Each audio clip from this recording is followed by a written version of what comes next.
yung 11 prosecutor, so pagdating ng 20th Congress, pagkapat sa Kamara ito, mag-aaral ulit sila ng back.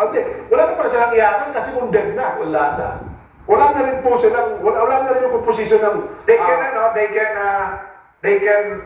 Congress can refile the case sa susunod pang taon. Sa susunod pang taon. So wala na rin palang saysay yung kay Dilima at kay Chel Jokno kasi sasama sa bagong... I-refile nila yun, so panibagong botohan na naman sa Congress yun. Dalawang kasi yan eh. Pwedeng idaan sa Committee on Justice at pwedeng direct filing, yung 1/3 nila. So pwedeng gawin gano'n. Pero mahaba-haba po yan, hindi natin ma-speculate kung ano po ang mga mangyayari. Pero sa ngayon po, sa nakikita ko, kasi nga kung June 11 ang presentment, tapos kung aakto kagad ang Senate President na mag-i-issue ng summons, 10 days to answer, yun ay June 21 na. June 21 ay magpipresent ng magkakaroon ng pre-trial, siguro palagay mo na ng 5 araw yan, o di June 26 na, may 4 na araw for trial. Kung talaga pipilitin na araw-araw na 24 oras, ay kakayanin siguro na. Pero parang imposible na po mangyayari. Sentol na functional dismissal na yun. Pero kayo din po naman ang chairman ng rules, natitira session, parang ilan pa po yung dapat ipaihabol natin na under po ng LEDA, yung urgent bills. Meron pa kayo ba ihahabol? Para maging bagay? Meron hinahabol yung yung right of way, yung right sizing na approve na kahapon. Maraming mga local bills, yung mga ospital, yung mga pangalan ng kolehiyo, yung pagpapalit ng pangalan ng barangay sa Muntinlupa, sa maliliit na po yun, sa Bacoor, yung mga naihabol kahapon. Kanina may nagawa din. So, ilang araw na lang po ito na pagkatapos po nun. Kaya nga akong hinahabol. Kasi nga magte-terminate na. So, hindi pwedeng ipasa ito sa 20th Congress. Wala akong major legislation na talagang minamadali po as of this time. Yung right sizing bill, namadali na yun, naayos na yun.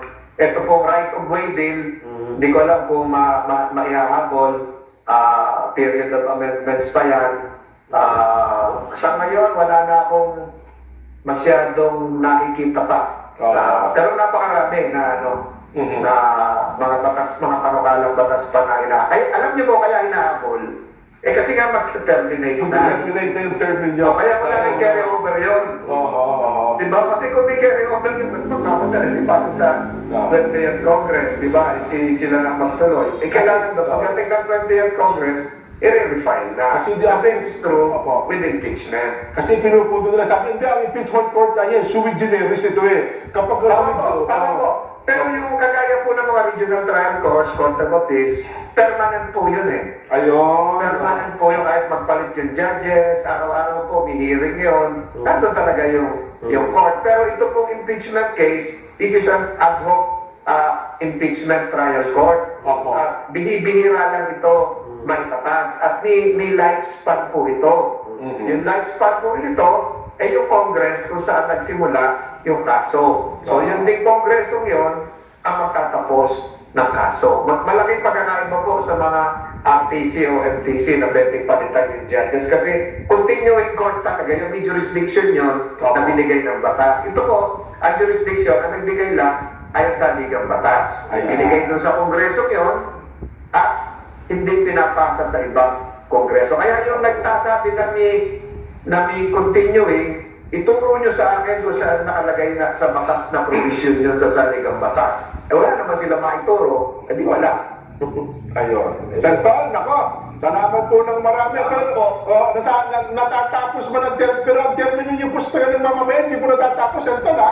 Continuing. Anytime po. Anytime po. Nakikita dyan ng personal, medyo lakas-lakas muna tayo ng pangangatawan at maraming mga pansariling mga gawain po muna. Subalit, nagpapasalamat po ako sa pagkakataong binigay nyo ngayon at sa mga pagkakataong binigay nyo ng mga nakaraang buwan, taon, Okay.